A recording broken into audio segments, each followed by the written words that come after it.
Seminário no Ar, um estudo bíblico sobre o tema Reino de Deus e Reino das Trevas. Aula número 13, o sacerdócio no Reino de Deus. Nós temos falado de um reino que pertence a Deus, cujo líder, cujo guia máximo é o Senhor. Jesus será o Senhor, o Rei nesse reino. Ele já é, porém, será visivelmente quando este reino se manifestar como tal, visivelmente aos homens. E existe um príncipe no reino das trevas, que é Satanás. O reino de Deus tem características divinas, porque pertence a Deus, porque pertence ao céu. A sua natureza é uma natureza divina, pertence ao céu, portanto é reino dos céus também. No reino de Deus existe o conceito de sacerdócio. Sacerdotes de Satanás não faz muito sentido, se bem que existe uma certa imitação, mas o sacerdócio só tem seu sentido pleno no reino de Deus. Em Êxodo 19, versículo 6, nós encontramos Deus dizendo para o seu povo de Israel que queria dele um reino de sacerdotes. Todo o povo haveria de ser sacerdotal, ou seja, o privilégio de ser sacerdote estaria em cada um que pertencesse àquele povo. Eles rejeitaram, eles não quiseram aquela situação, abominaram a correção, abominaram a justiça, abominaram a presença de Deus e pediram que Deus falasse, se manifestasse apenas através de intérpretes. Então Deus criou uma tribo sacerdotal. O povo que anteriormente fora designado para ser um povo sacerdotal, agora já não o era mais. Houve necessidade de uma tribo sacerdotal. Dentre aquela tribo, uma família especificamente sacerdotal, para fazer todo o serviço do sacerdócio. Aquele povo que deveria ser uma bênção para outros povos, não foi, e pelo contrário, ficou carente, necessitado de sacerdotes.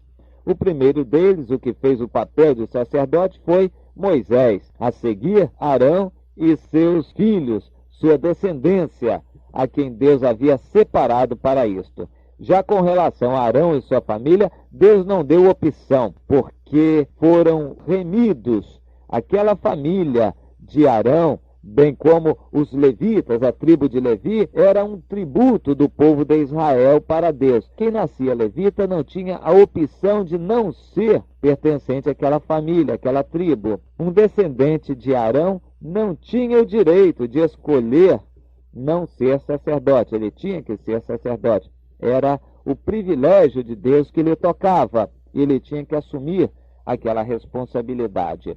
O sacerdócio, portanto, foi criado por Deus atendendo a uma necessidade humana. Deus não gostaria de sacerdotes. Deus queria, inicialmente, que todo o povo tivesse contato direto com ele. Foi assim que criou Adão, que criou Eva. Deus queria que todo o povo tivesse contato direto com ele. Deus queria que todo o povo fosse sacerdote. Toda a geração de Adão se contaminou. A verdade é que Deus teve que levantar do meio da geração de Adão uma família em Noé que pudesse transmitir a fidelidade de Deus.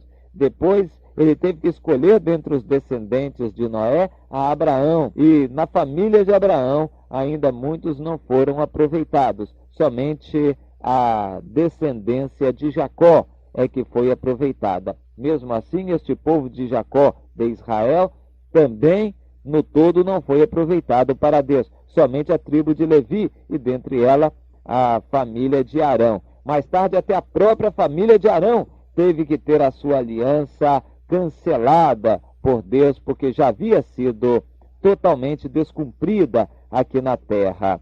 Isto terminou na vida de Eli, aquele sumo sacerdote. Ali, então, acabou a aliança de Deus com o sacerdócio entregue à família de Arão. Daí por diante, Deus escolhia sacerdotes esporádicos. Deus escolhia pessoas que representavam os interesses sacerdotais de Deus entre o povo, até que viesse o sumo sacerdote prometido, Jesus, que foi o sumo sacerdote permanente, eterno. Até Jesus, entretanto, o povo de Israel sofreu muito.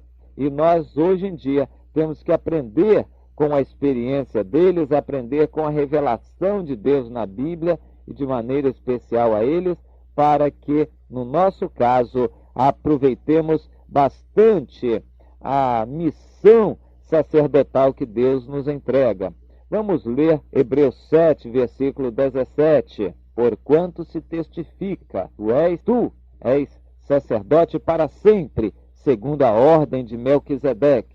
Tu és sacerdote para sempre, segundo a ordem de Melquisedeque. Tu quem? Jesus, sacerdote para sempre. Então veja que Deus o escolheu como sacerdote. E o livro de Hebreus é muito interessante, é uma discussão a respeito do sacerdócio, argumentando com os judeus, e aqui ele está falando de Jesus como sumo sacerdote. Jesus, para os judeus, era uma aberração. Tomar o sacerdócio significava uma usurpação, já que eles, os judeus, ainda acreditavam que os descendentes de Arão é que eram os legítimos sacerdotes. Deus havia cancelado a aliança com Arão e sua família em Eli, o sumo sacerdote. Daí por diante, Deus já não mais atuou segundo aquela aliança que havia feito com Arão e a sua descendência,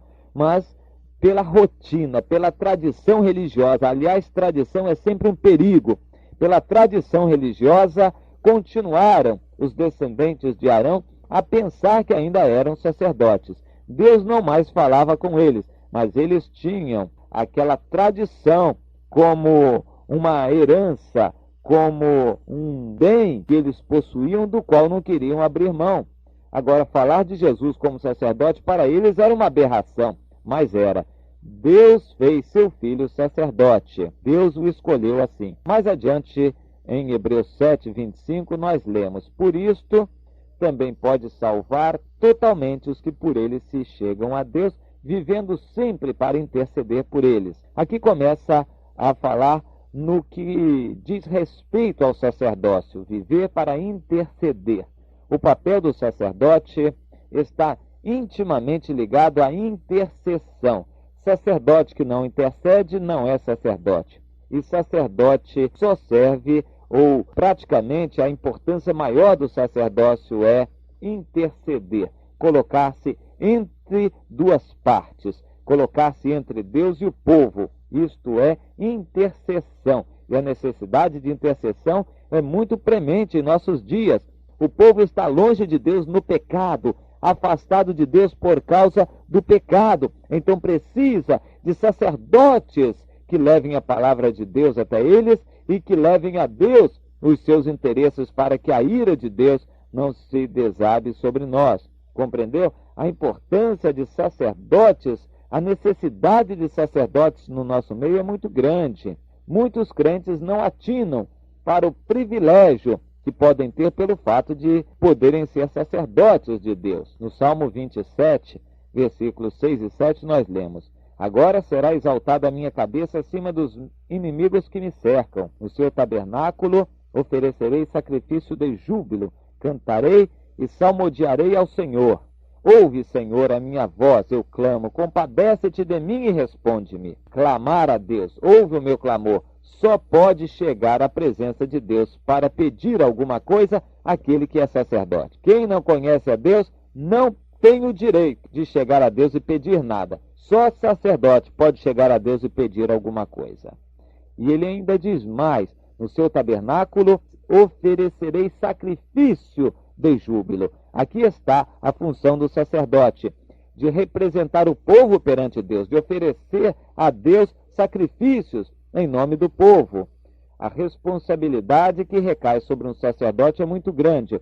E Deus, lembre-se disto, Deus nos constitui sacerdotes para os que estão ao nosso redor. Está lá em 1 Pedro 2,9. Nós somos constituídos por Deus um reino de sacerdotes, e sacerdotes reais, sacerdotes do rei.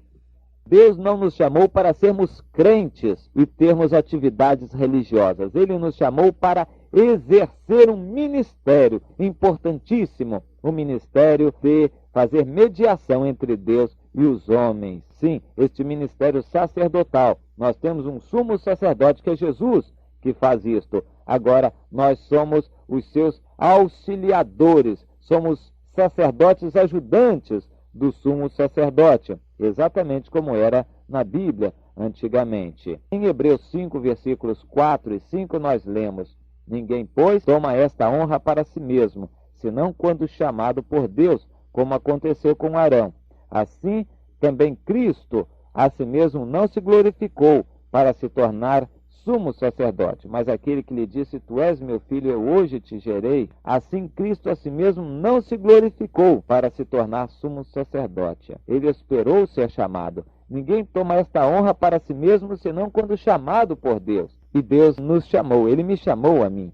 Ele chama a você. Ninguém pode estar na presença de Deus se não for chamado. No entanto, muitos são chamados e poucos são os escolhidos. Nós lemos um exemplo disto lá em Atos 24, quando Félix, que era o rei, chamou a Paulo e o ouviu. Paulo não teria direito de entrar na presença do rei se o rei não quisesse, se o rei não o chamasse. Paulo falou e o rei ouviu. Assim é um tipo do que Deus faz conosco. Deus ouve o sacerdote quando clama. É o privilégio que tem o sacerdote de ter audiência com Deus, de ser recebido por Deus. Em Hebreus 8, versículo 3, nós lemos: pois todo sumo sacerdote é constituído para oferecer assim dons como sacrifícios. Por isso, era necessário que também esse sumo sacerdote tivesse o que oferecer. Meus irmãos, sacerdote que não oferece nada não é sacerdote. Crente que não oferece nada não pertence a Deus, não é nada, porque Deus chamou um povo dentre todos os povos e o fez seu povo, está lá em 1 de Pedro 2,9, e o tornou e o transformou em povo seu, em reino de sacerdotes, justamente para ministrar a Deus o culto. Hoje o que nós vemos é crente que gosta de receber bênção, mas não tem a mínima ideia de sua responsabilidade em oferecer sacrifícios a Deus. Não é de Deus. Pessoas que não têm a sensibilidade de oferecer a Deus algo, não são de Deus. Me desculpem a expressão, mas é muito dura. É melhor que seja dura agora do que mais tarde. Ouvir de Deus aquela palavra dura: apartai-vos de mim, malditos, para o fogo eterno. Lá é o vosso lugar. Leiamos Hebreus 6:20, aonde Jesus, como precursor, entrou por nós, tendo se tornado sumo sacerdote para sempre, segundo a ordem de Melquisedeque. Ora, Jesus entrou por nós para oferecer sacrifícios. Ele fez o que nós devemos fazer. O nosso sacerdócio se baseia no que Jesus fez. Em Hebreus 9, versículo 12, nós lemos com base em que? Ali está muito claro. Não por meio de sangue de bodes e bezerros, mas pelo seu próprio sangue entrou no Santo dos Santos, uma vez por todas, tendo obtido eterna redenção. Ali está. O nosso sacerdócio deve ter por base o sacrifício eterno de Jesus, feito uma vez por todas. Não precisa ser repetido. Nós precisamos hoje nos apropriarmos-nos do sacrifício de Jesus e torná-lo prático, efetivo em cada caso. Isto é atividade sacerdotal. Oferecer a Deus sacrifícios de júbilo. Está lá em Hebreus 13, versículo 15. Oferecer sacrifícios a Deus. Deus quer ofertas de seus sacerdotes. Só é de Deus aquele que é sacerdote. Deus nos chama a todos. Infelizmente, nem todos são escolhidos para se achegarem a Deus. Mas que você agora sonde o seu coração, a sua vida, e veja se você está sendo sacerdote, intercedendo por alguém. Caso contrário, meu irmão, arrependa-se já, enquanto é tempo. Que Deus continue a falar a você profundamente.